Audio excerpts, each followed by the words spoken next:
First at noon, we're taking a live look at Hanalei Bay on Kauai's North Shore. It is a beautiful day out there, but our team has declared today a first alert weather day as we track a cold front that's expected to bring strong winds and showers to parts of the state. We're already seeing some of those impacts. Take a look at this. A tree blew over this morning in Kailua. Now, this was taken on Kapa'a Quarry Road near Adventist Health Castle. Heavy machinery was brought in to remove the tree from the roadway, causing traffic to back up. And a wind advisory is posted for the state through Tuesday morning, and we could see an even stronger weather disturbance later this week. Meteorologist Drew Davis is here with what we need to know. Hey, Drew. Aloha, Ashley. We do have a first alert weather day up for the entirety of the island chain. That's going to continue into Tuesday. We're expecting the strong winds to be ahead of the front. And let's just take a look at the number of alerts that we have up across the island chain. A wind advisory in this tan color statewide and a high wind warning until 6 p.m. on Wednesday for the summits of Mauna Loa and Mauna Kea. Winds up at the summits could get up to 40 to 60 miles per hour. Right now, closer to sea level, south-southwesterly winds between 20 to 30 miles per hour, gusting even closer to 50. You can take a look outside. Winds out of the south and southwest, sustained winds over in Lihue, 33 miles per hour. We typically don't see sustained winds that strong. That's typically a wind gust range. And Kahului seeing sustained winds around 33 miles per hour, 22 miles per hour measured out at the airport. A quick look at our maximum wind gusts that we've seen over the last 24 hours. Nearly 50 miles per hour over Kauai. Kahului around 48 miles per hour. And again, we're watching this cold front that's going to be moving in from the northwest. So you can see the tail end of the cold front is going to be moving in late tonight. We're seeing gusty winds ahead of the front. We'll be seeing weak northerly winds behind the front. And you can see in our first alert futurecast, scattered showers out there ahead of this actual front. And then the system moves in late tonight, moving over Oahu closer to midnight tonight, getting over to Maui counties. We're going into early Tuesday morning. I'll give you a full breakdown hour by hour of our first alert futurecast coming up. Hey, Drew. And happening now, more than 12,000 customers in Windward Oahu are without power. Widespread outages stretch from Kahalu'u down to the Waimanalo area. Now, causes have not been confirmed, but as Drew said, it has been gusty today, and no word on when HECO expects the power to return. A developing story from New York as the mother of Today's Show host Savannah Guthrie has been reported missing. Now, Nancy Guthrie was last seen at her home just north of Tucson, Arizona. Jared Hill has more. We do, in fact, have a crime. Authorities say Nancy Guthrie, the 84-year-old mother of Today's Show anchor Savannah Guthrie, was last seen at home Saturday night around 9:30. By midday Sunday, she was reported missing. She is very limited in her mobility, right? We know she didn't just walk out of there. A homicide team is on the case, and CBS News has learned the FBI is also assisting in the investigation. There were circumstances on scene that we believe are suspicious in nature, I think is the best way to put it.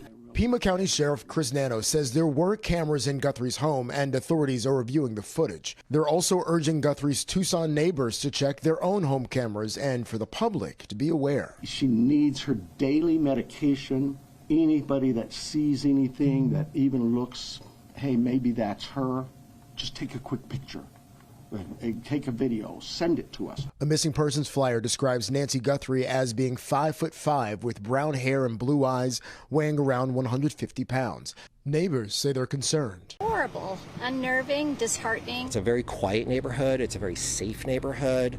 This is highly unusual, and obviously we're very concerned about her. The sheriff says Guthrie did not wander off, adding she does not suffer from dementia and is, quote, as sharp as a tack. Jared Hill, CBS News.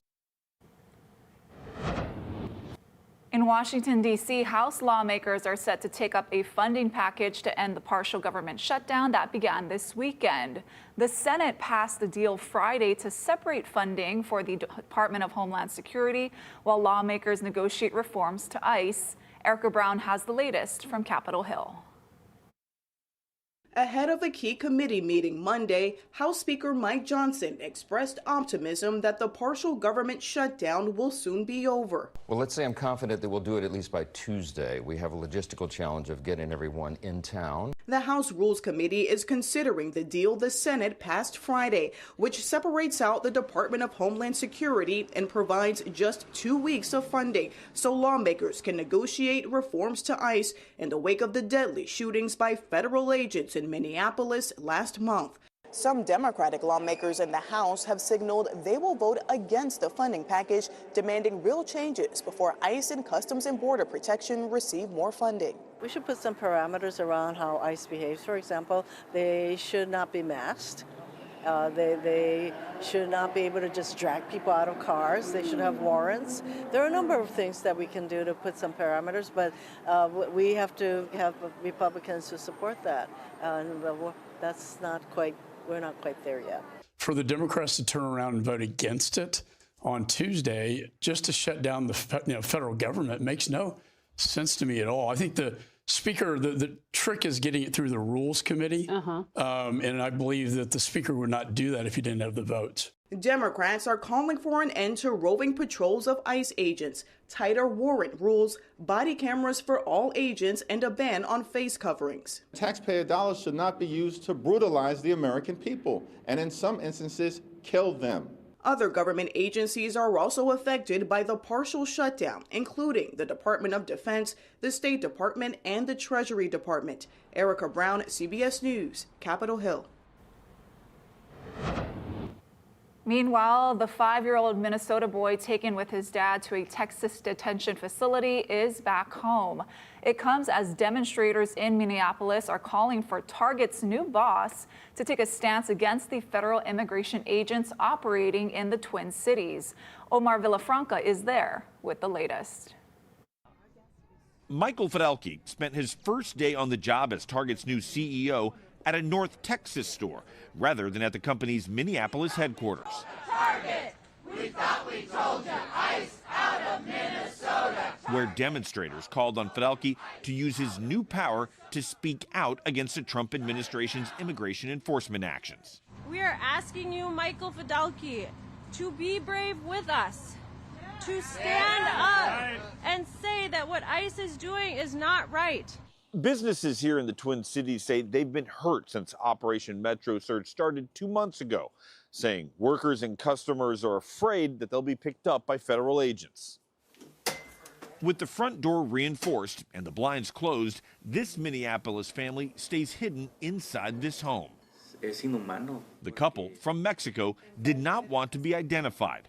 They've been going through the visa application process for 3 years and say having work permits won't stop them from being detained. 5-year-old Liam Ramos and his dad are back home after a judge ordered them to be released from a detainment facility in Texas. So while we have really good news and a ray of light that, we have some family members coming back, ICE is still here this morning. The Trump administration plans to appeal, claiming the father entered the country illegally. But according to the family's lawyers, he has a pending asylum claim. Omar Villafranca, CBS News, Minneapolis. And here at home, a gathering was held in Honolulu last night for the VA nurse who was killed in Minneapolis by federal agents last week. Doctors, nurses, social workers, caregivers, students, and allies came together along Ala Moana Boulevard to mourn the loss of Alex Preddy, as well as the detainees who have died in ICE custody. Attendees were invited to wear scrubs and bring candles, signs, flowers, and messages of care and solidarity.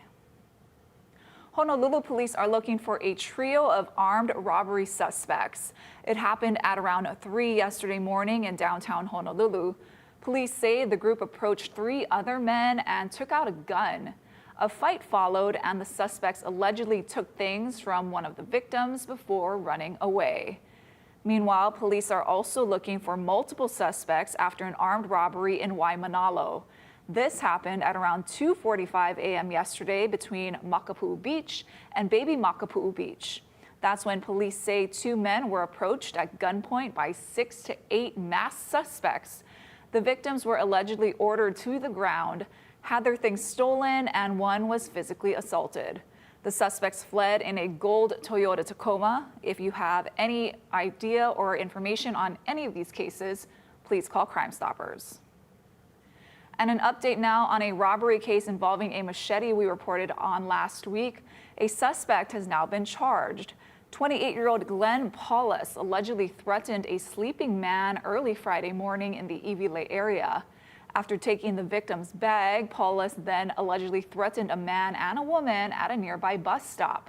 He was arrested shortly after. Paulus's bond has been set at $50,000.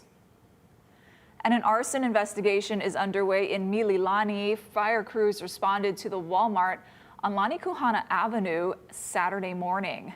2 merchandise storage containers behind the store were damaged. After an investigation, it was determined the fire was intentionally set. Damages are estimated at $50,000. Ahead on This Is Now, a Maui business is asking for the community's help after a car crash caused thousands of dollars in damages. How you can help. Plus, frightening moments at a popular Big Island resort after 2 of the property's trams collided head-on into each other. We'll hear from the resort in 2 minutes.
On Maui, a car crash left a small business with thousands of dollars worth in damages. Ali Iduklo has the story.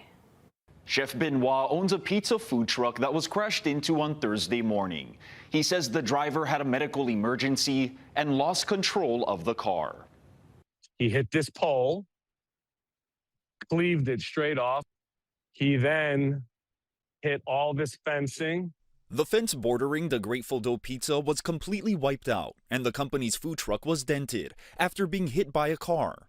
In this very dangerous intersection that we call Costco's Corner, where there's the gas station right there. Chef Benoit says the driver was leaving the gas station and traveling on the busy Haleakala Highway when he apparently had the medical emergency and crashed. Maui police say the man was taken to the hospital in good condition. Nobody got hurt.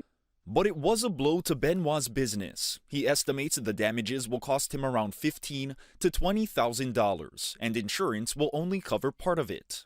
With all the repairs, he crashed into the wall, pushed the wall of my truck in, the doors off. There's just a bunch of issues to get my baby back. Benoit treats his business like it's his own child because of the work he put into it. I've put my blood, sweat, 90-hour work weeks into this since I started in 24. Yeah, it hurt. I cried. I was actually in tears. The food truck is open, and he's asking for help so he can repair it. He believes the incident will set him back financially by about a month. So here we are, and I'm open for business. And if everybody comes and just supports me, and that'll help me out, that'll get me out of the hole I'm in for this month, and we'll be good. A'ali Iduklo, Hawaii News Now. On Hawaii Island, emergency crews needed to check out resort guests after two trams collided. Take a look. You can see the aftermath here of the head-on crash. Now, this happened Saturday night at the Hilton Waikoloa Village. The tram runs along the resort's waterways, taking guests around the hotel's multi-acre property. Details remain limited at this time, but the resort released a statement saying, quote, "The well-being, safety, and security of our guests and team members are of paramount importance, and we continue to make every effort to ensure all practices and standards are in line with strict safety and security protocols," end quote. We'll continue to follow this story and bring you any updates as we get them. And stick around. Coming up after the break, it is a first alert weather day. We'll give you a breakdown of the wind advisories and high wind warnings just ahead.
Today is a first alert weather day as we're tracking these breezy winds and another round of rainfall expected later tonight. A cold front is expected to move across parts of the state. Here's what we're tracking. We've got those gusty southwest winds through tonight. Showers are going to start picking up tonight and throughout early Tuesday.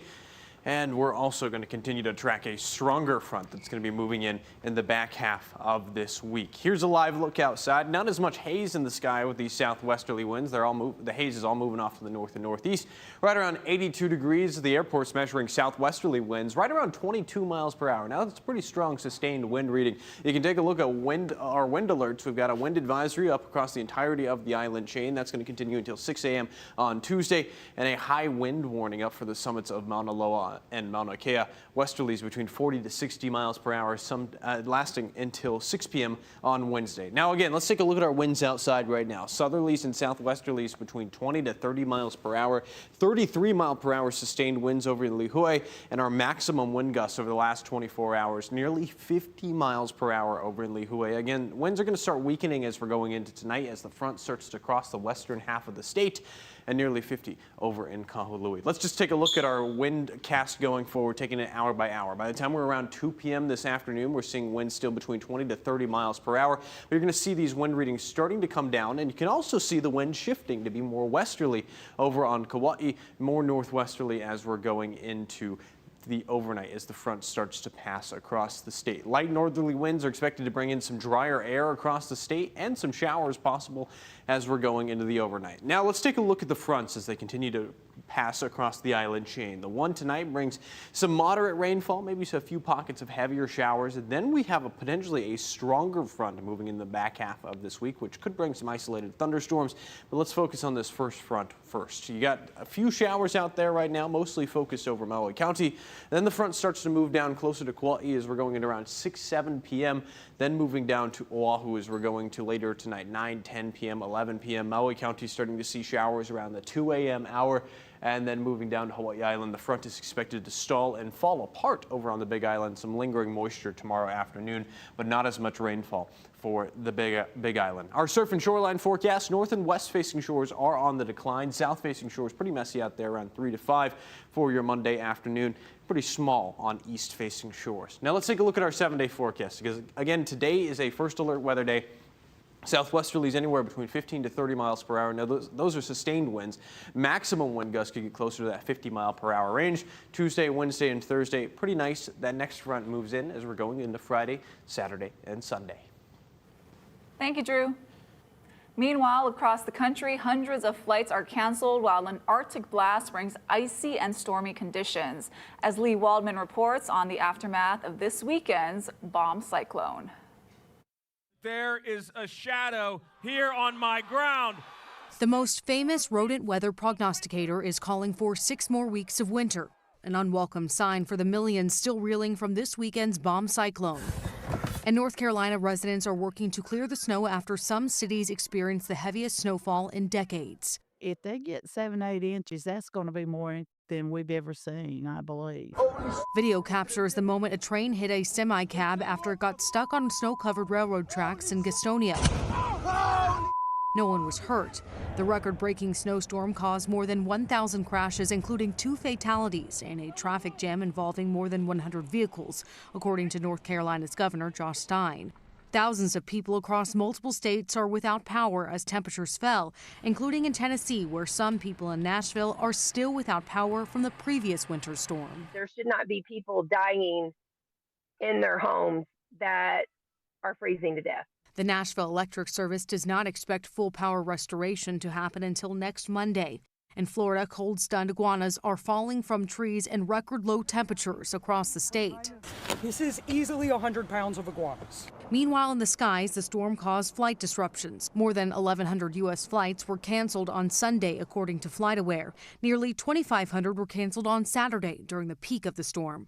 Warm temperatures throughout the week should help melt the lingering ice and snow. I'm Lee Waldman reporting. Bad Bunny, Billie Eilish, and Kendrick Lamar were big winners on music's biggest night. I'm Bradley Blackburn with highlights from the Grammys and how stars spoke out about ice. And coming up today at 12:30, another edition of the Long Game Podcast. This week's guest, Jaren Akana, former UH basketball player who went on to become a successful sports executive. Catch the Long Game on the H&N streaming app, available on Roku, Apple TV, or Amazon Fire.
Well, the stars gathered for the Grammy Awards yesterday, putting several stars in the spotlight for musical achievements. Bradley Blackburn recaps the biggest winners of the night. Magic and music were in the air at the Grammys, with performers from Lady Gaga to Bruno Mars. Billie Eilish won Song of the Year for Wildflower. Olivia Dean took home Best New Artist. And Kendrick Lamar, now the most winning rapper in Grammy history, received Record of the Year alongside SZA. This is what music is about. Another big winner, Bad Bunny, who made history with the first Spanish language album to win Album of the Year. I want to dedicate this award to all the people that had to leave their homeland, their country, to follow their dreams. He was one of several stars who spoke out about immigration enforcement. I'm gonna say, eyes out. Some wearing pins saying ice out. I would be remiss if I didn't say something about what's happening in the actual world. The late Ozzy Osbourne was honored with an all-star tribute led by Post Malone, while Lauryn Hill returned to the Grammy stage for the first time in more than a quarter century to honor Roberta Flack. Trevor Noah was back hosting for a sixth and final time, and he presented Cher with a Lifetime Achievement Award. Never give up on your dream, no matter what happens. Dreams realized for so many artists on music's biggest night. Bradley Blackburn, CBS News, New York.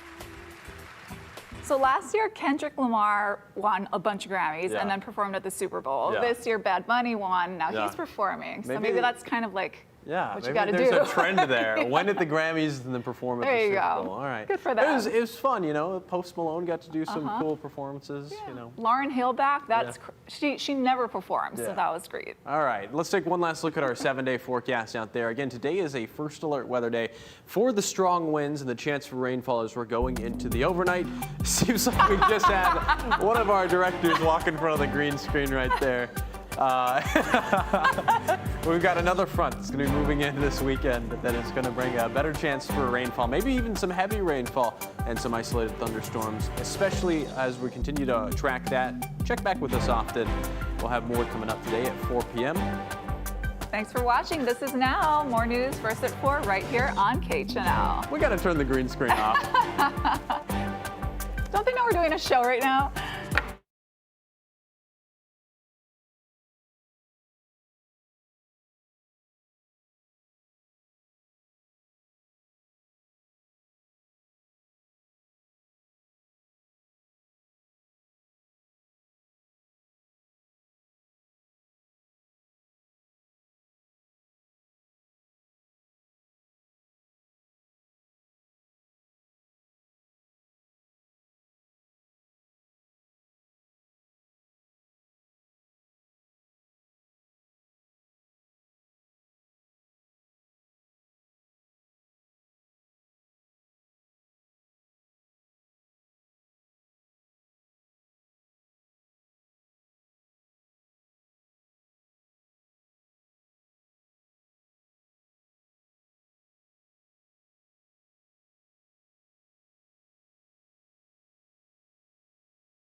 And welcome to the H&N Digital Center for another edition of the Long Game Podcast. Today's guest, Jaron Akana, a longtime sports agent, I would say one of the most successful sports executives to come out of Hawaii, a decorated career, working with some of the NBA's best players. So this is incredible to have you in studio. A ton of advice and insight from you, I'm sure, a ton of life experiences. So it is so great to have you in studio, Jaron. I appreciate it, Mark. Pretty lofty introduction there, but I'm happy to be here. You know, you and I have talked a little, but I'm glad to be here just to talk story and kind of share a few things that I've been through, I've learned, and, you know, things that I've been able to accomplish throughout my career. And you know, you mentioned the NBA agent side, which was great, but a lot of other things that, you know, I'm proud of that I've done that I'd like to share today. And it times out perfectly that you're in town because you live in Utah full time. How long you been living up there? Going on 5 years now. Okay. Ever since COVID hit, I was living in Los Angeles and needed to kind of make a move. You know, the main reason was in Utah, they continue playing sports. And even during COVID, they played a 15-game season.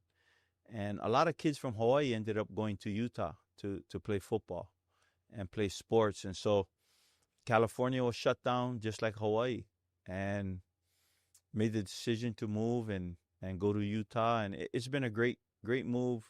Going on 5 years, I live in Orem, and my kids go to Orem High School. And so it's been great for the kids. They love it. I'm LDS, so, you know, great community, good for the family. And I still can't handle the cold. The weather is a problem for me, but if the family's happy, I'm happy. How many kids do you have? Because one of your boys, Kauai, just recently played in the Polynesian Bowl. Yeah, so I have 4 kids. My oldest is Kaiki. He's 21. Just got back from his mission in Brazil. Went to Ribeirão Preto. So he was there for 2 years. My second is Kauai. He's 18. He just graduated early in December and played football at Orem, signed with BYU, and then going on a 2-year mission now, going to Brazil South mission in Sao Paulo. So he'll be there in February, which is a month away. And then my third son is Kaio. Kaio is 16. He's a sophomore at Orem High School, plays football, plays safety and deep cornerback. So, you know, he's the next one coming up and working hard. My daughter, Melanie, is my youngest. She's 14 in the 8th grade and probably my best athlete, Mark. She plays on the 17 and under women's volleyball team in Brazil. So she's on the national team. My wife is from Brazil. My wife, Carla. My life, my everything. She is from Rio de Janeiro. So we'll get into that part of it, I'm sure. But, you know, she's in charge of my daughter, the volleyball side. She played volleyball at BYU Hawaii. That's how we met. And so volleyball is, you know, she's in charge of that with my daughter, but my daughter is doing well. She'll play in the World Championships in Chile for 17 and under this coming summer. So That's impressive. we got stuff to look forward to. You must be so proud. Yeah, you know, you never know how proud you are until you sit in the stands and you watch and you just kind of go, man, I don't know how they do this. You know, I know the work they put in, but a lot of these kids, especially your own, when they're out there playing, you know, I've played, but I used to get nervous, but not as nervous as when I'm a parent sitting in there watching my kids. Different. Yeah. The Akana Ohana, can you provide context on how big this family is? Because it seems like in every sport, there is an Akana making an impact. So there must be something in the water in Molokai that is all these successful athletes. So our family actually started on Oahu. I went to Wilson Elementary in the kindergarten. And then, So did I. Yeah, okay. Yes, All right. okay. So little nugget there. Uh-huh. And I have 3 older brothers, Brian, Stanton, and Rylan. Brian went to Kaimuki High School, graduated from Kaimuki. My brother Stanton went to Kamehameha, and he played on the 75 and 76 Prep Bowl championship teams at Kamehameha. He played middle linebacker. Played with Blaine Geisen, Vernon Ramey, Casey Kunitomo, you know, some of these like Stock team. Yeah, like they were good. Talk about recruiting. I mean, that's those guys are recruiting somehow. And the head coach at the time was Willie Chai, I think, was the head coach. I was 5 years old at the time. I used to remember going to the games at Aloha Stadium and watch the Prep Bowl. So we started here. We moved to Molokai in '76 when I was 6 years old. We moved. And so my older brothers were kind of, they're out of high school already. Graduated, yeah. Okay. Stanton went on to BYU, and then he ended up going on a mission. Brian went on a mission. So Brian went to Nagoya, Japan. Stanton went to the Hawaii mission, but was serving down in Palau and Yap, the Micronesian islands.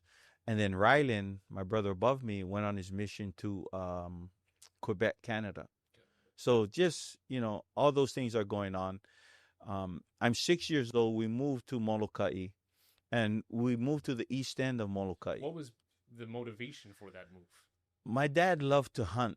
I see. And it's crazy. He loved to go hunting. He loved to go fishing. And Molokai kind of offered that.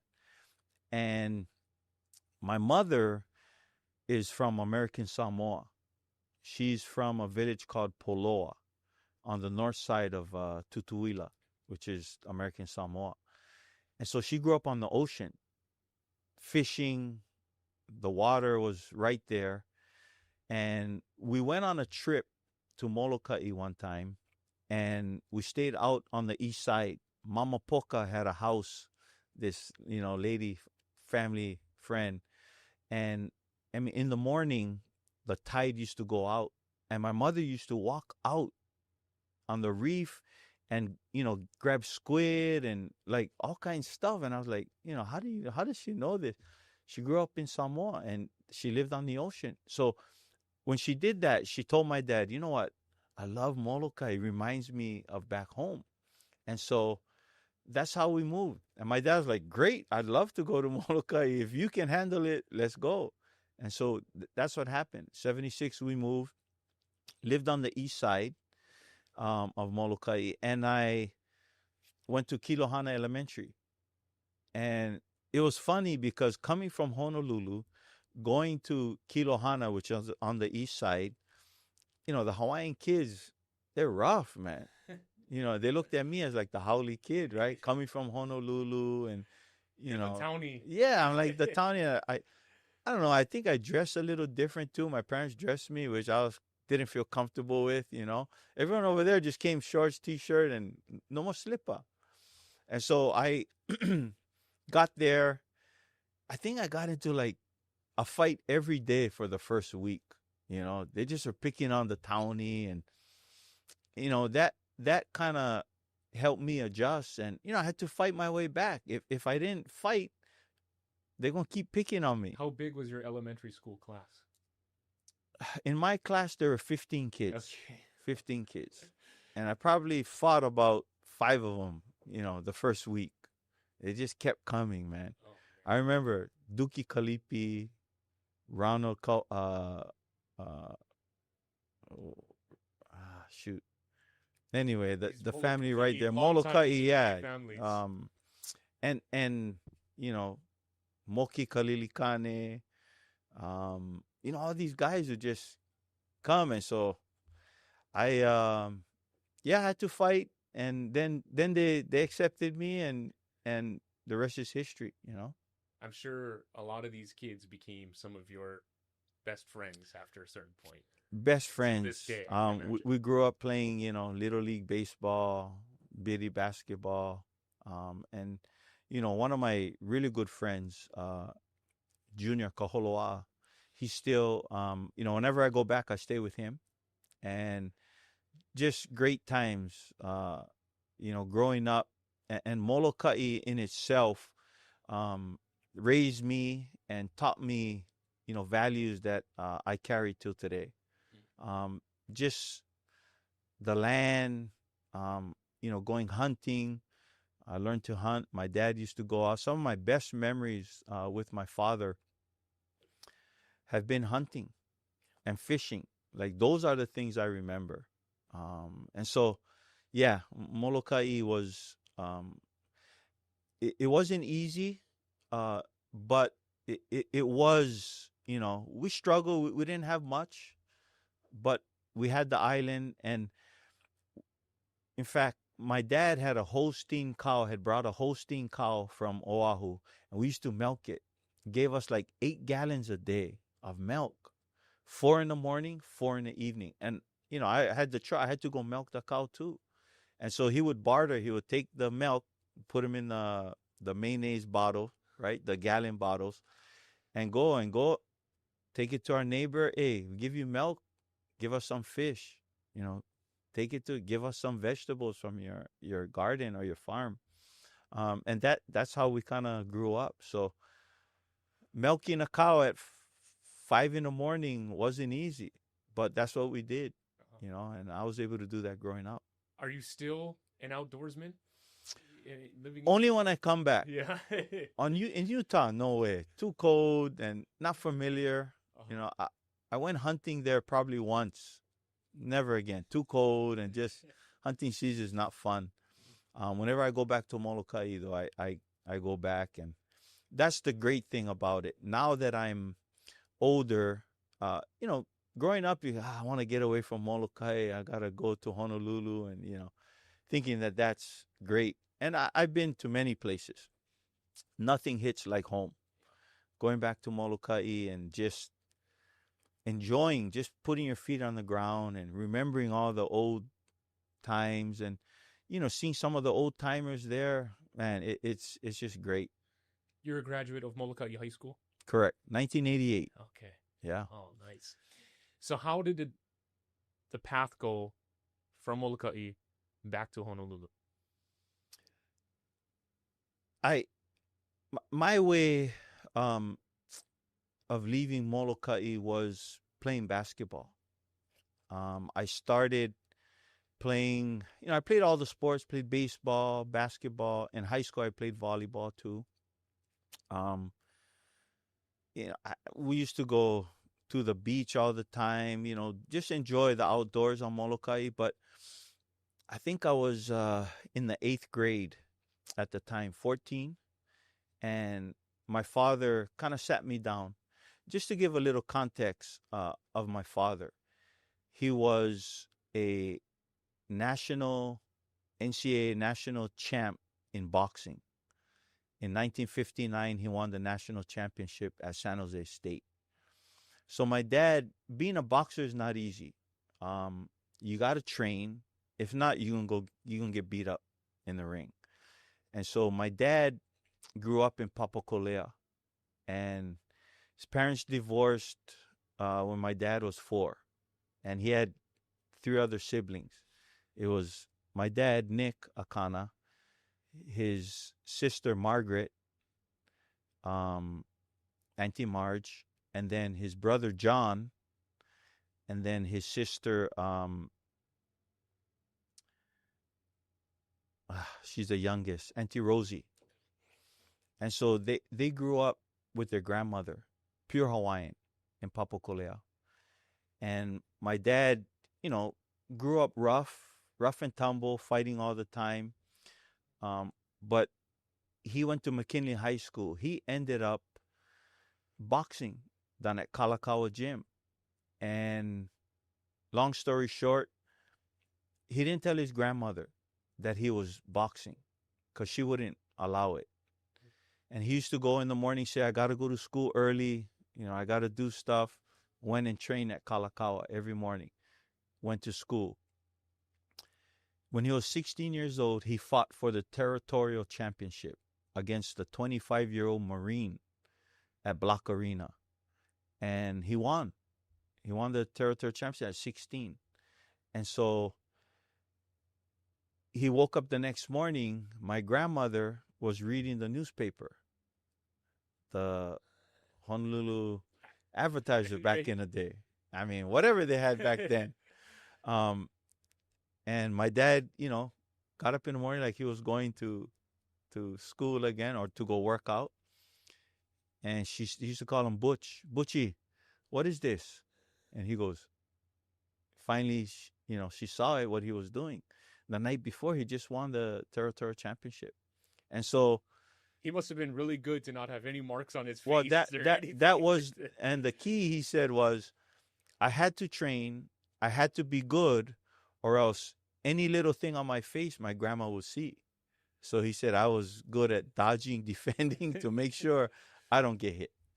And so from then on, she told him, said, Butchie, if you're going to do this, you better work hard and you better be the best. And he said he took that, and he said, okay, Grandma, don't worry, I won't let you down. And he did. He went to college, was able to be the first in his family to get a degree in interior designing at San Jose State, and was a national champion. The only regret he has is not being able to go to the Olympics, because that was in 1959. 1960 was the Olympics. And his college head coach, Julian Menendez, at San Jose State, if you win the national championship as a team, you become the Olympic coach. So he was the Olympic coach, and he told my dad, Nick, you have to come. You got to come and try out. The guys that are going to be there, you already beat. You'll be on the national team. You'll be representing in the Olympics in Rome. And that year, a guy by the name of Cassius Clay was with the Olympic team in 1960, and later became Muhammad Ali. My dad never went. He was tired of school. He didn't want to be there, and he didn't go. That was his only regret in life. And so he always told us growing up, the only regret I had was that not going to the Olympics. I would have been there. I would have, possibly medaled, and I would have trained with Muhammad Ali. But so just the context, my dad, his background, the accomplishments that he had. And I'm sitting there with my dad, and he tells me, he said, Jaron, you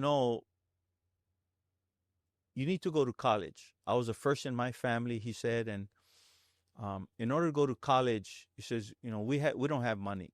We cannot pay for you to go to college. You have to get a scholarship. There's something called a scholarship that you can get from a school that will allow you to go to school for free. And I'm thinking, scholarship, man, okay. And I felt, what a way to help my parents and not have them pay for school. I can get one. From that day on, I played different sports, and I settled on basketball. I just said, I'm going to play basketball. I'm going to get a scholarship, and put in the work, and, the rest was history. It's funny because my dad knew what hard work was. I didn't know. I thought I was working hard. But, I would go to early morning seminary, which is a class for the Mormon church. The kids go to, class early in the morning, and then we go to school. So my dad would take me to the gym, and we had the key to the church. They had a little dad gym. Was your basketball coach growing No, up? Okay. never. My dad never coached me. Now, my dad was a coach of all sports. Whatever I played, he would tell me what to do. Even basketball, which his claim was, he scored 36 points in a rec game when he was young. Whether it's true or not, it doesn't matter. Hey, you'll believe the boxing stories. I believe the boxing, but the basketball, come on. My dad is 5'6". Like, he didn't play basketball. Anyway, he would take me early to go shoot and to work on my shot early in the morning before seminary. So seminary started at 6. So I had to be there earlier. And even during game day, back then, you had to rest. Hey, rest. No need do too much, because game, you got to save your energy for the game. But my dad, Saturday morning, before the game, I would go and shoot. Like 9 o'clock in the morning, he goes, Jaron, you got to go shoot. I'm like, Dad, I cannot. I'll be tired for the game tonight. He goes, baloney, you're young, you can handle. And so, in essence, he would take me to do a shoot around during the day of the game. And that was unheard of at the time. Yeah. And so my dad was kind of forward thinking or just crazy. But I will do that. Nowadays, every basketball team, from the pros to high school, you have a shoot around the day of the game. Yep. And so I used to do that. And my dad, I used to think it was crazy. And even the coach go, hey, Jaron, I heard you've been practicing the day before the game. You got to rest. You got to rest. I tell my dad, he goes, baloney. Let me talk to the coach. I go, no need, Dad. Let him go. I'll do it. I'll do it if that's what you want to do. And so I did. And I think it actually helped me. For sure it helped me. I was always a little sharper on the court, and I would make shots. And so that's what I was used to, that growing up. And I did that. And so all that, my dad kind of prepared me, learning that the scholarship is attainable, and that, if I worked hard and did those things, I would be able to do that. So, so your team at Molokai made some noise. Yeah. Fortunate, had a couple really good teammates, that, because you can only do so much, and you need guys around you to help, no matter what it is. Other people make you look good. You make yourself look like an a-hole sometimes, right? Some of the things you do. So the people around, the players around me at the time, And you were the point guard. were good. I kind of played a little bit of everything, I was 6'1", and so one of the taller guys, so I had to play inside, I had to play outside, which ended up being a good thing. I was always short growing up. 7th, 8th grade, 9th and 10th grade is when I grew. And so all my guard skills translated, I was just bigger now, and I still could do everything. And it allowed me to, handle the ball against bigger guys and be more of a weapon. The smaller guys I would take inside, post them a little. The big guys wouldn't come out. And in 1988, they started the three-point line. And my average went up because I said, man, I can score 3 points instead of 2 if I shoot this shot. And so I made threes. And, leading up to my senior year, I played with some really good players.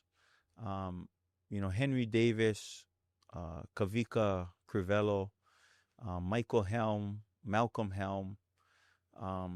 These were guys who were older than me, but, I played some games as a freshman, which was unheard of. My sophomore year was probably my biggest jump. Made the All-Star, the Maui Interscholastic League. But because those guys were already established, I was able to kind of come from behind. Nobody really expected me, and I played well. My sophomore year, my junior year, we were good, but not enough to contend. But my senior year, now I was the senior. I had Carter Davis was my wingman. Really good lefty shooter, about 6'3", Howley kid, but grew up in Honolulu in the valley. If you talk to him, it sounds just like me and you, local kind.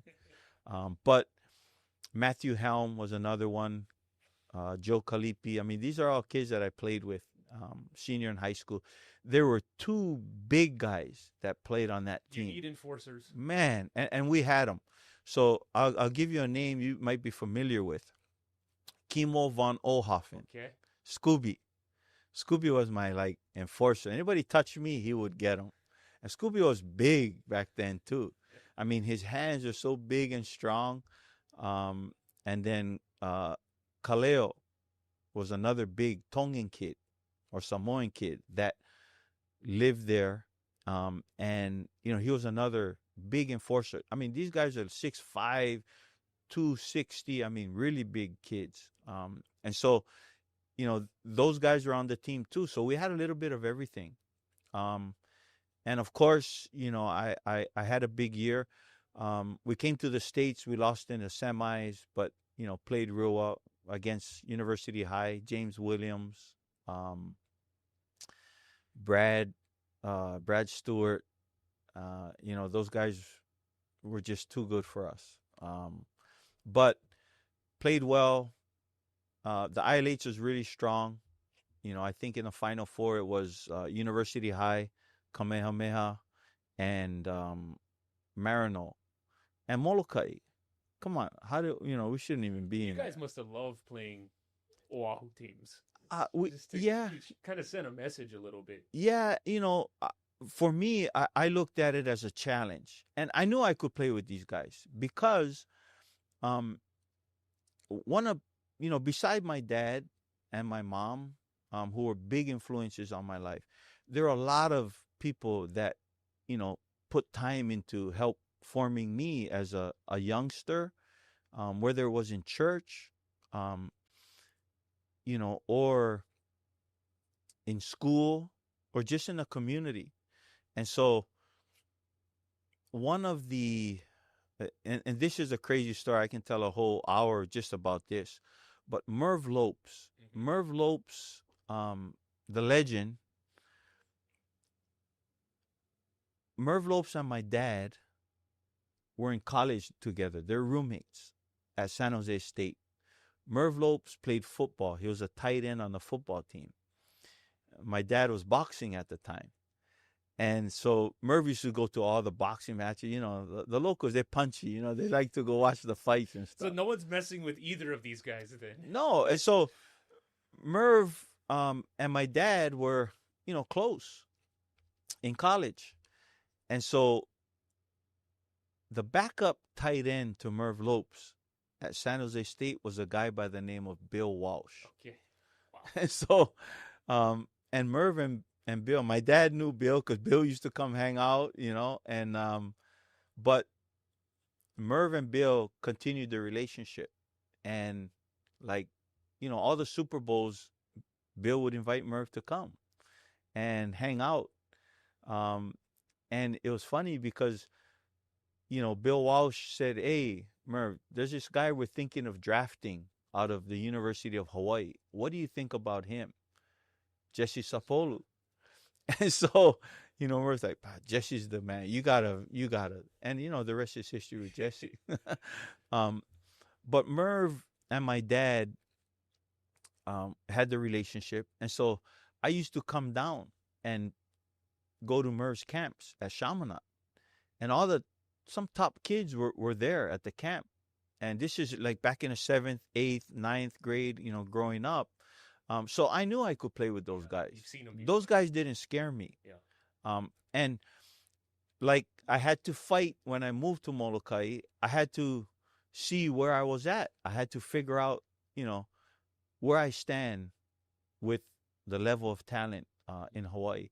And coming to Honolulu was always a challenge. And I took it a little with a grain of salt, little chip on my shoulder that, I needed to represent. And I did. And just that mindset of coming the underdog, trying to, get at what these other guys had, allowed me to gain confidence, allowed me to play. And Tony Salido, who coached Marino, had an all-star team that Dave Shutter used to sponsor, the lawyer back in the day. Dave was great at helping youth and donating money to help kids go and do things. And so he sponsored our team. It was the Hawaii All-Stars. And we went to Las Vegas. We played in the Las Vegas Invitational. And, on that All-Star team were all the top kids in the state. Jimmy Lactowan, David Horner from Marino, James Williams from University High, Brad Stewart from University High. I was on that team. The kid from Kalaheo, Jeremy, his last name escapes me, but he just the top kids from all over, and Chris Quick from St. Louis.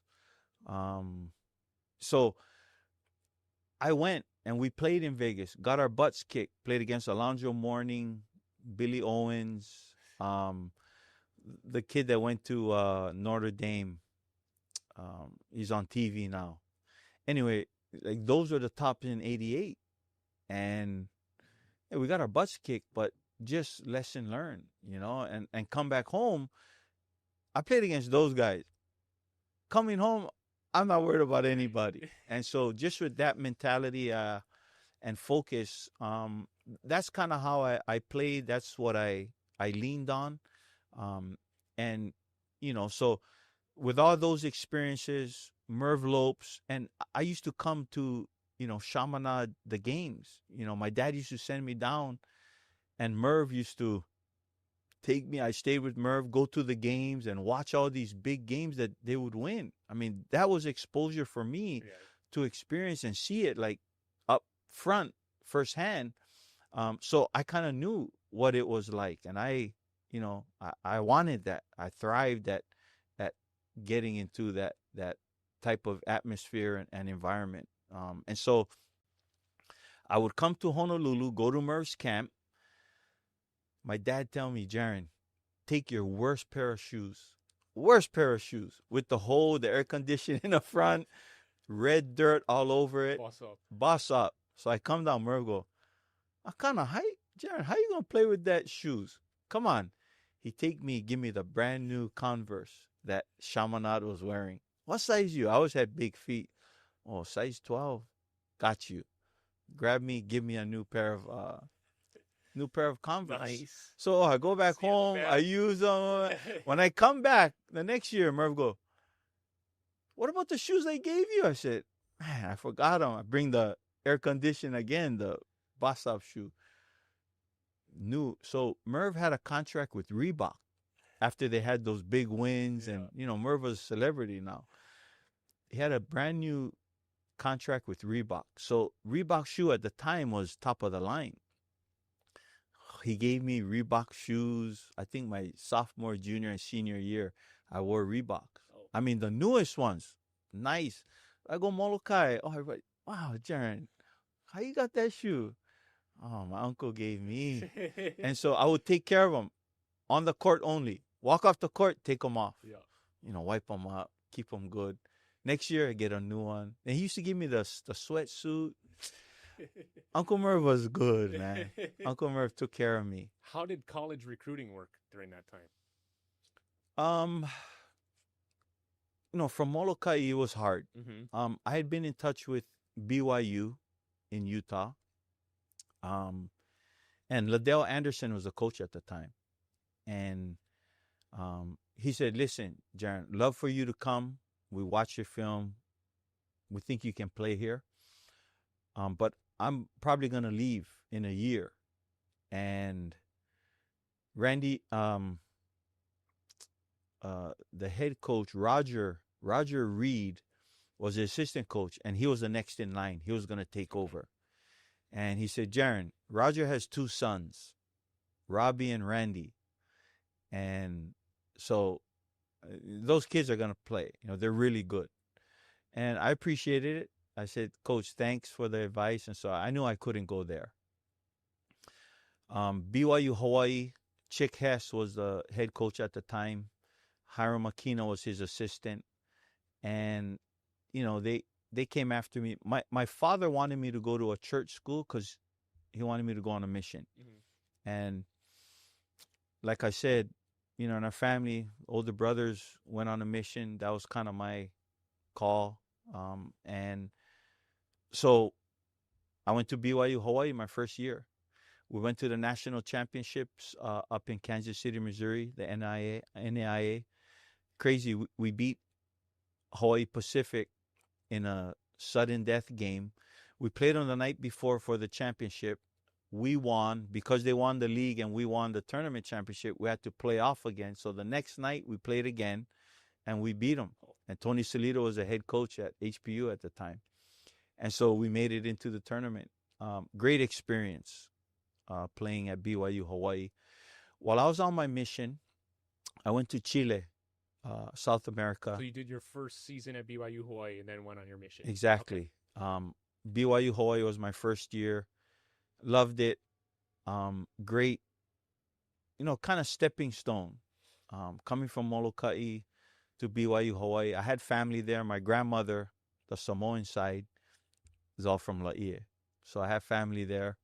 My brother Rylan was living there with his wife Puri. going to school too. And so as I went through my first year, went on a mission, I got called to Chile, South America. And so I went not knowing Spanish, not knowing anything. I got to Chile. The area was Viña del Mar, beautiful tourist town on the coast of Chile. Weather was beautiful, kind of like Hawaii. Nice beaches. I was tempted to jump in the water a few times and show my body surfing skills, but couldn't do that. But I was there, served my mission, loved the people there, and the Chilean people were very friendly, God-fearing people, and just great. Remind me a little bit of Hawaii, the way they receive people. And my Spanish got really good. I was able to speak after 2 years. Had great experiences. Going on a mission, talking about Christ, talking about religious things. It's not easy. It's like trying to sell ice to the Eskimos. They're not trying to hear that, right? But talking about those things and just the growing as a person spiritually and going through that whole thing, no better thing. I wouldn't change it. There were tough times now because of what you get out there, and there's not always good people out there, but just the ones that you find you're able to build relationships with and see them change, help me grow as a person. When I first went on my mission, I thought I knew everything. I was a good basketball player, on the court, very confident. My vision or blinders were allow me to see, here. After the mission, everything changed, Puts things in perspective. Just put things from a spiritual standpoint, physical standpoint, and just the bigger vision in life. Like this is what the joy is about, and the lasting joy. So I was able to experience that for 2 years. I was in the second year. I think I had probably 6 months left on my mission. I got a call, and I was in a small town called Limache. And Limache, there's only one phone in the whole town. And it was at the market, at the little store in that town. I probably lived about... What year is this? This is in 89. So to 91, I was on my mission. So this was 90, in between halfway, 6 months before I was done with my mission. I was in a little town, and at the time you can only talk to your parents 2 times a year. Wow. Mother's Day to call your mom, and Christmas were the only 2 times. And man, to make a call during those days from Chile to Hawaii was expensive. And so, we only could talk short, couldn't really talk long. And no calls on Father's Day. No. The fathers don't get it. Only the mothers, which I can understand. Mothers are special. My mom was a great one. Masina Malufa was her maiden name. Masina means moon. Her full name is Masina Awinga, which is the morning moon. When you wake up and the moon is still there, that's what her name was. So anyway, no Father's Day call. Sorry, Dad. But we're out working, proselyting, doing our thing during the day. We get back at 9 p.m. And the lady who we stayed with, who kind of took care of us, fed us, cooked and cleaned and washed our clothes. I was lucky in Chile, I don't know, probably $150 a month for our mission. And we stayed in what we call a pension, and they would cook for us. They would fix our bed, clean, wash our clothes, even iron my socks. I was like, man, Spoiled, man. I put my socks on, a little crunchy, you know. But so all day, get back around 9:30, and there's a message from the mamita, the lady in the pension. She said, Adrakana, I have a message. Your dad called. You need to call him. And in my mind, like 1,000 things went through my mind. All bad. Something happened in the family. Someone died. And so all these things are going through my head. And I go, I got to call my dad now. And my companion's like, but, you know, Elder Akana, it's late. Like, there's no phone. The phone is closed, the store. I said, I got to call now. I'm not going to be able to sleep. So I told him, I said, listen, I'm going. You can catch up with me. And so I ran. I ran from where we were staying to the store, which was probably 2 miles away. And, you know, I wasn't in running shape, but I ran the whole time. In my head, I'm just thinking, you know, praying, I hope it's nothing bad. And I get to the market. Of course, it's closed. I knock on the door, pound on the door, the guy who lives there. And he knew me because we always come in. And, you know, I explained to him in Spanish, hey, I got to call my dad. Very important. Family, you know, matter. And he let me in. I made the call. I called my dad. And I said, Dad, Jaron here. What happened? You know, why did you call me? And he goes, Jaron, I told the message I left was so that you wouldn't worry, that everything was okay. I said, well, they forgot that part, you know? And so I'm over here like my heart is pounding. And he goes, Jaron, nothing bad, nothing bad. He said, I got a phone call from Riley Wallace today. And my dad was friends with one of the boosters at the time, Rodney Toyama. And so Rodney put Riley in touch with my dad, in contact with him. And so I talked to my dad, and he told my dad, listen, we need a point guard next year. I know Jaron's coming home. We'd like to offer him a scholarship to the University of Hawaii.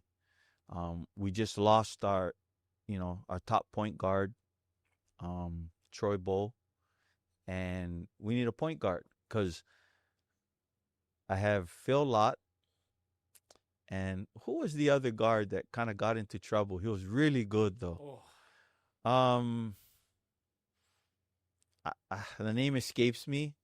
I said that twice now, so getting old, Mark. But anyway, those two guys were the main scorers. And he said, I need somebody to get them the ball. Okay. So they don't fight, so we don't have any problems on the team. And so my dad said, listen, I appreciate you calling. Jaron's on a mission. It'd be hard to get in touch with him. But I'll try to get in touch with him, talk to him, and let him know so he can think about it. So I said, okay. So that was what the message and the call was about. And I told my dad, oh, thank goodness, you know, it was that. And I told my dad, listen, you know, let me think about it. Tell Riley I'll call him in a week and love to talk to him about it. And so my dad said, perfect, no problem. Think about it. Let us know. And I'll tell Riley in a week you'll give him a call. So now during that week, I'm thinking, you know, what am I going to do after my mission? I can go to back to BYU Hawaii. I can try to go to BYU. I can, you know, go different places. But something, you know, told me, I prayed about it. I thought about it the whole week. I fasted, in fact. And the answer I was getting was Hawaii, you know. And in my head, I'm thinking, I've been away from Hawaii for 2 years. I've been in a foreign country. I don't want to leave home. I want to go back. I want to go home. I want to stay home. And that's what it ended up being. And so in a week, I called Coach Wallace I talked to him on the phone. Coach Wallace did a little rash, growling voice. Hey, Jaron, we would love to have you here. I said, well, Coach, let me ask you a question. I hear you want me to come. You need me on the team. And, up to that point, the local players or local kids from Hawaii, I don't know if it's just my thinking, but never really had the opportunity to really play and be a, important part of the team or really, have a big role on the team. And so I was thinking, Coach, like, will I have an opportunity to play? I don't just want to come home and sit on the bench and be the token local kid that is on the team. Because there's always just like one or two local kids that are on the team. Yeah, like it was never, wasn't popular. Like not local kids coming and playing at the University of Hawaii. Football, yeah. Basketball, no. And so, I asked him the question, and Riley was really straightforward. He said, Jaron, listen, I've watched you play. I think you're talented, and I wouldn't be calling you and having this conversation if I didn't think you could play. Now, you're going to have to compete.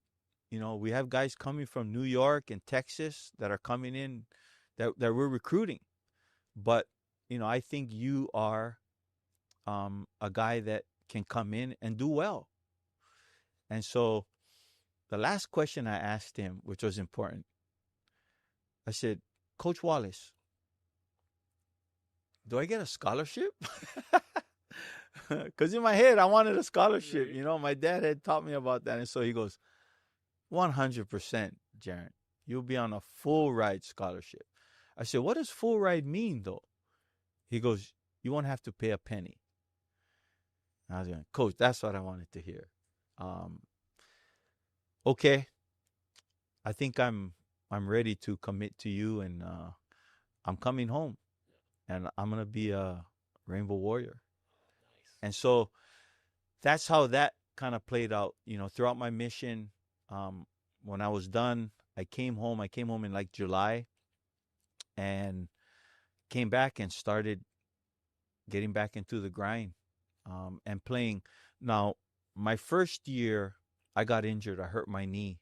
Just because it was hard, 2 years off, not being able to do, any kind of activity like that. I hurt my knee. But I played the first, I think, 4 or 5 games of the season. I started. I was a starting point guard. And we played Arizona in one of our classics in the championship game of one of our tournaments. Started and, played okay. I mean, it wasn't great, but I got the ball to the guys who needed to get the ball. That must have felt good. Yeah, it was really good. And just, my basketball career at the University of Hawaii, it was different, but, I had a great experience. The University of Hawaii was great to me. What was it like playing for Riley Wallace? Now, if you ask 10 people that question who played for Riley, you get 10 different answers. Like Riley was on a different level. And when I say that, Riley was hardcore and he didn't mess around. In practice, he would yell, he would get on you, just to try and pull out the best of you. Because the fans see him toss his jacket in the late second half of a game. That's nothing to what you guys would see in practice, I can imagine. No, but yeah, the public would see Riley growling on the sidelines and yelling and all those kind of things.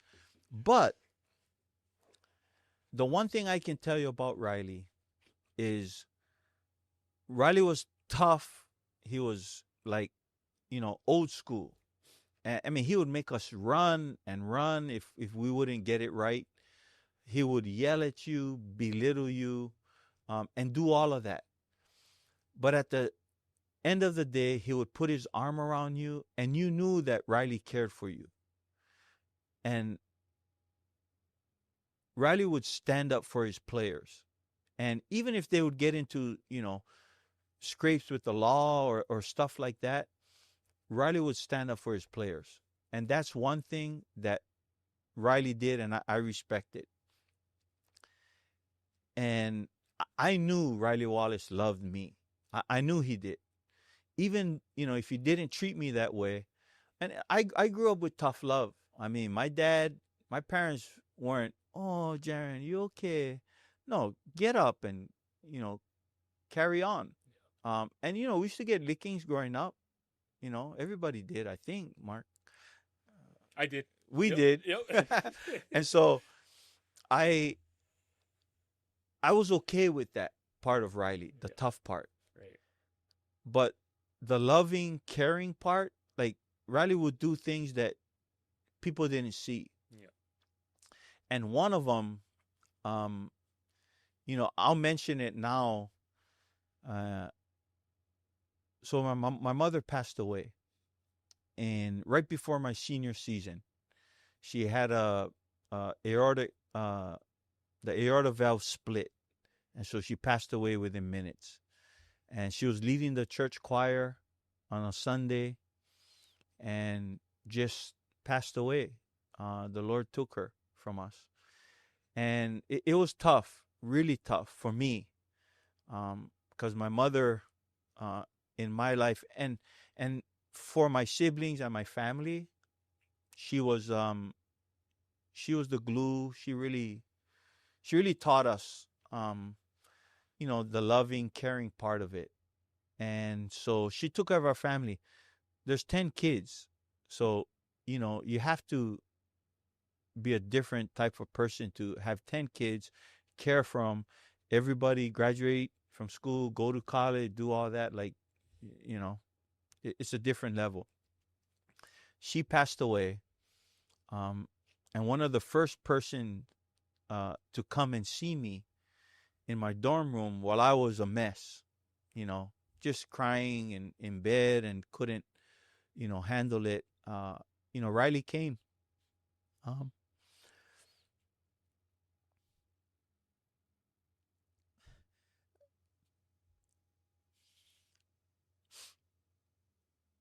I can still remember like it was yesterday. He sat on my bed and he said, "Jaron, anything you need, I got you." And, at the time, and he gave me $100 bill. And he told me, "Go home." Because I didn't have money to fly home to Molokai. But he gave me the $100 bill. He said, "Fly home tomorrow. Go home. Be with your family." And, to me, that's who Riley Wallace was. And I love him. I owe him a lot. Taught me a lot of lessons. But you asked the question, and I'm sorry, to get emotional. But, Riley, that's who Riley Wallace was to me. And heck of a coach, one of the best at the University of Hawaii. And, I'm just thankful and lucky to have played for him. And he was the right guy at the right time at the University of Hawaii. And, things I learned from him and his wife, Joan, were, helped me throughout my life. And so, that to me was Riley Wallace. Sorry about that. No, not at all. You talk with people about him. This is someone that, the players, you form authentic, genuine, and sincere relationships. And, to have coaches like that is beyond special. Yeah. Yeah, right. Riley was a good one. Riley was a good one. So after UH, what was your next move? So I got to talk a little bit about my UH, kind of playing days from the perspective of my senior year. We went to the NCAA tournament, Mark, which had never been done at the University of Hawaii since the Fab Five. So it was 22 years before a UH basketball team went to the NCAA tournament. And it was a tough year. Was that the expectation going into the year? No. You guys were close to... And Mark, this is what I'll tell you. And to kind of put it in perspective, we went to the Great Alaska Shootout my senior year.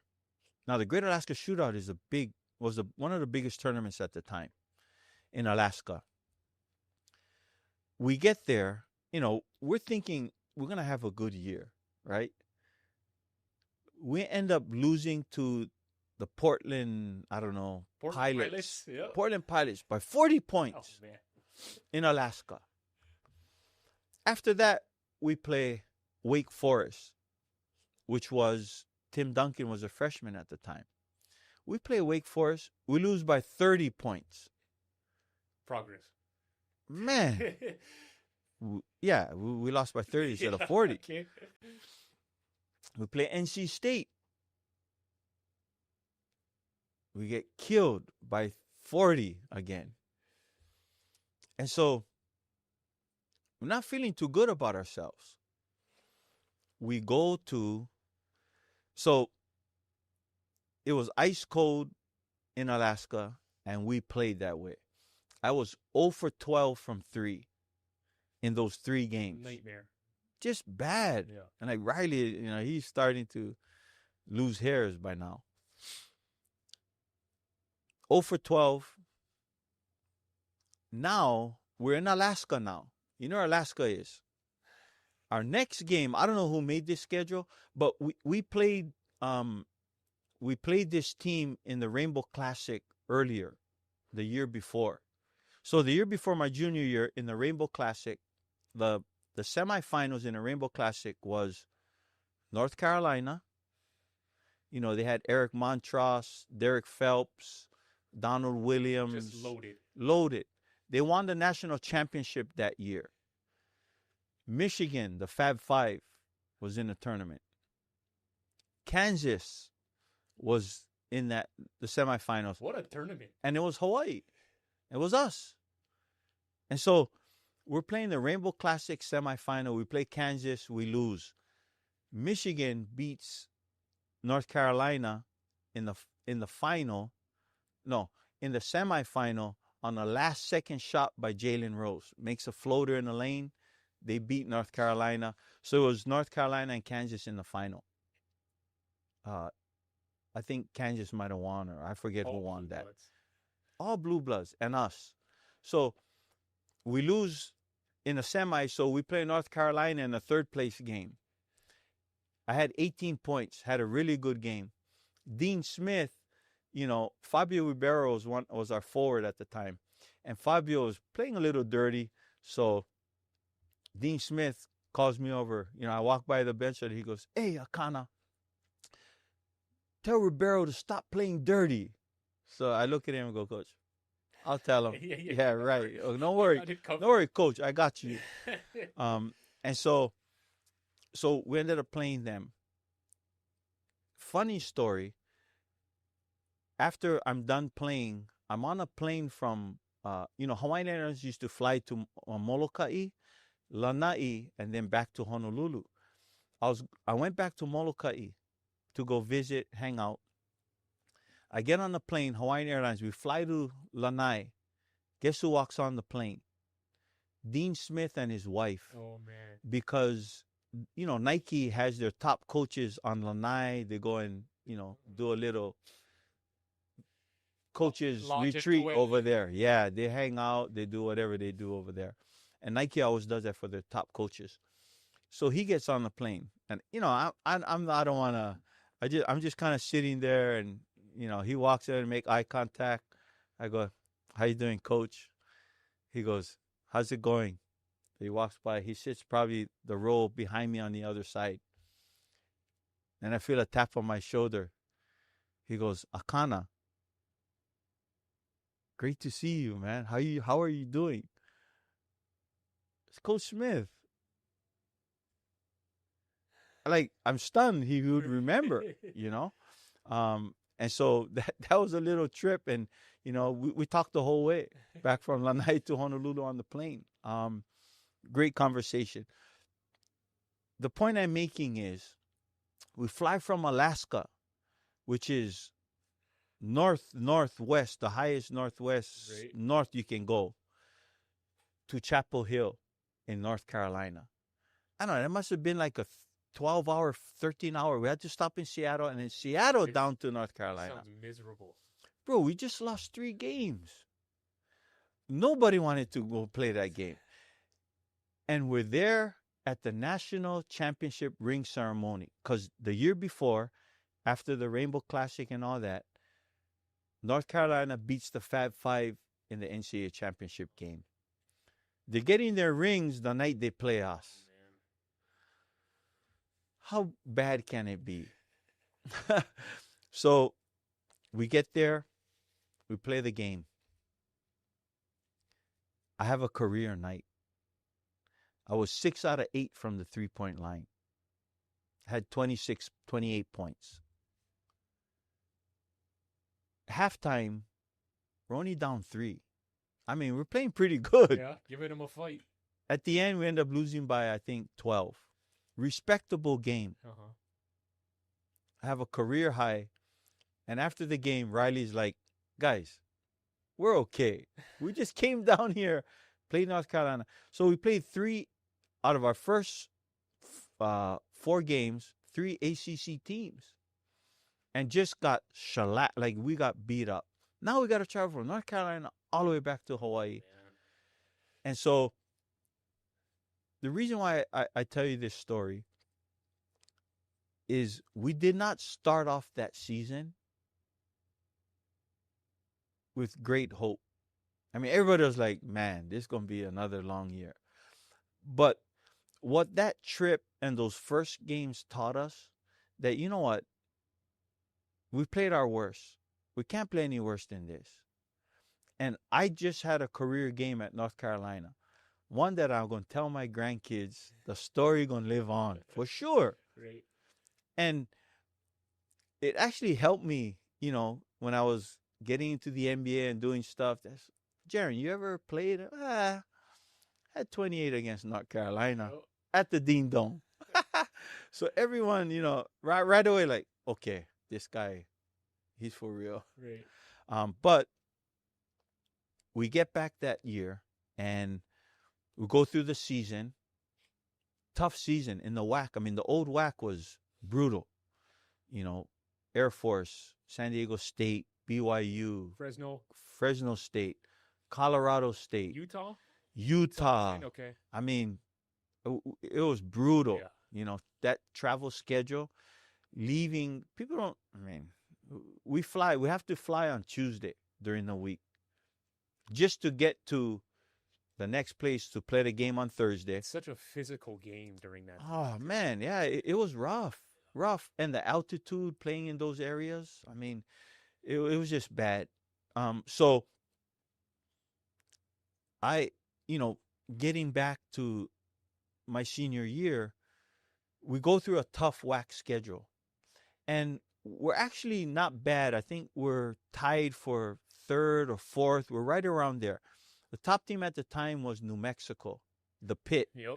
I don't know if you've ever been there. No, Mark, but so the Pit is like crazy.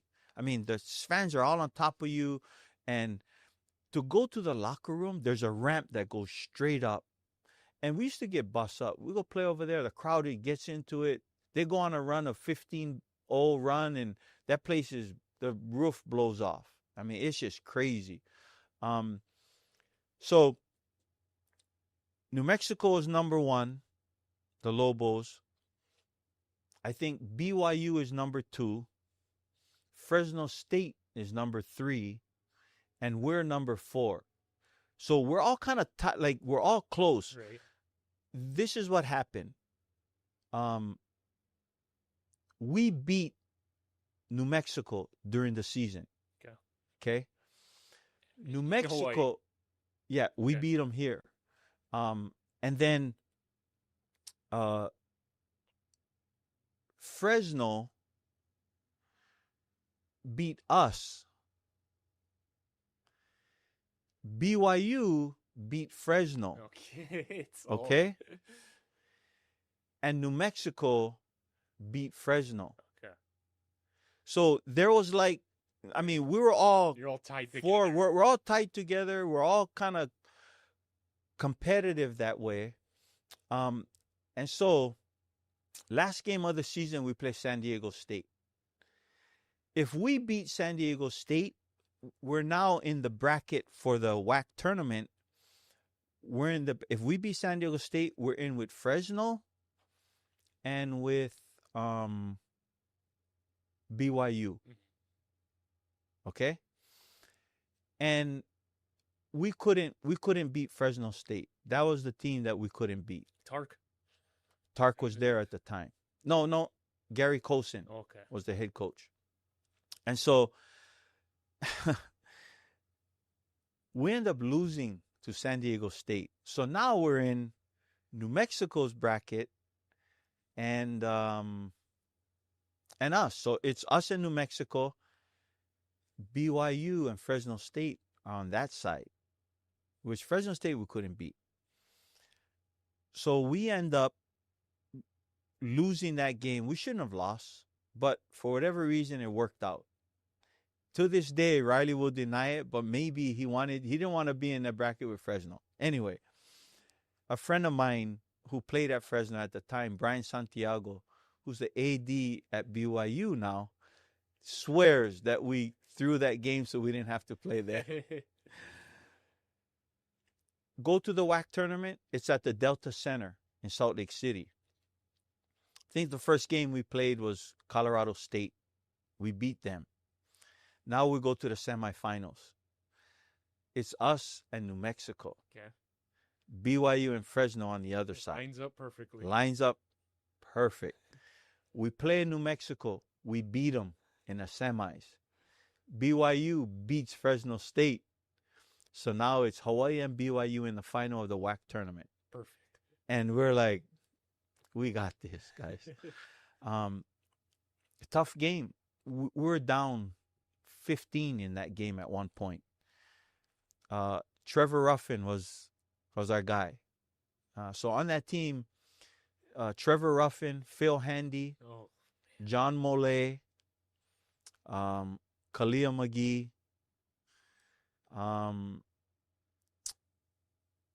Aliko Smith wasn't. Terrence Williams. Aliko wasn't. Terrence Williams, Ahmad Ricketts, Tony Maroney was our big guy. So we were solid, really, really good. We had depth. Our big guy, Tony, was good. Trevor was amazing. Phil was athletic, small forward. And John Mollet was just solid, steady, could shoot the three, tough as nails. We come back and we end up beating BYU in the WAC tournament finals. And I still remember the clips, Kalia McGee and I rolling on the ground, can't believe it. Coach Wallace is happy, ecstatic. The assistant coach on that team, the assistants were Bob Nash, Jackson Wheeler? Jackson Wheeler, and Jamie Dixon.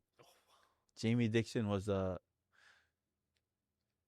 limited earnings coach, graduate assistant. Jamie was there.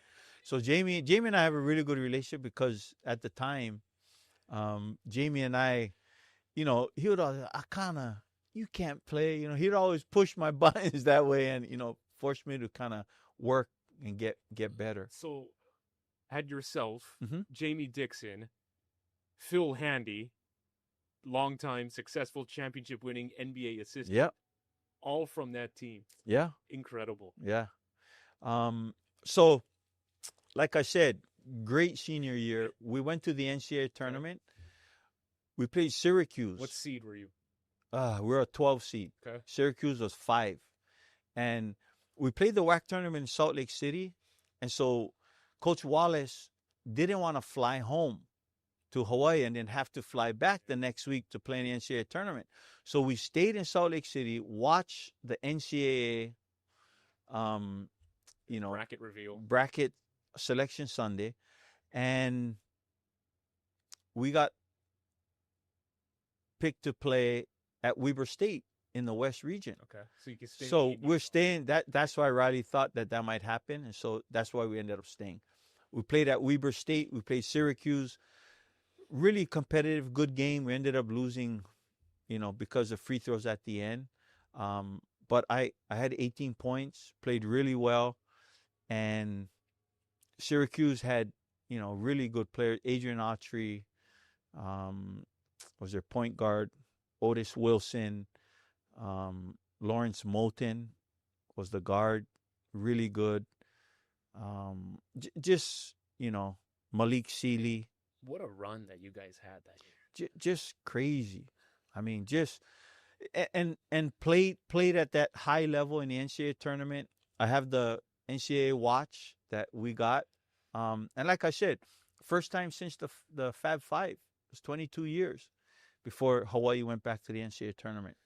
And so great experience. Looking back on it, thinking how college sports is now, would Jaren Akana enter the transfer portal after, if he had another year of eligibility after that? The honest answer is I don't know, really. Because you see how sports is, yeah. It's crazy, okay? You can capitalize on a good season. And it's funny, I've been involved on the agent part of it with the NBA, the professional side and how players are paid and how that kind of works. Now that it's in college, I've seen it. I mean, I've seen it for 16 years representing players. But at the end, I don't know. I like the part that players get paid. Like, I think they should. They really should.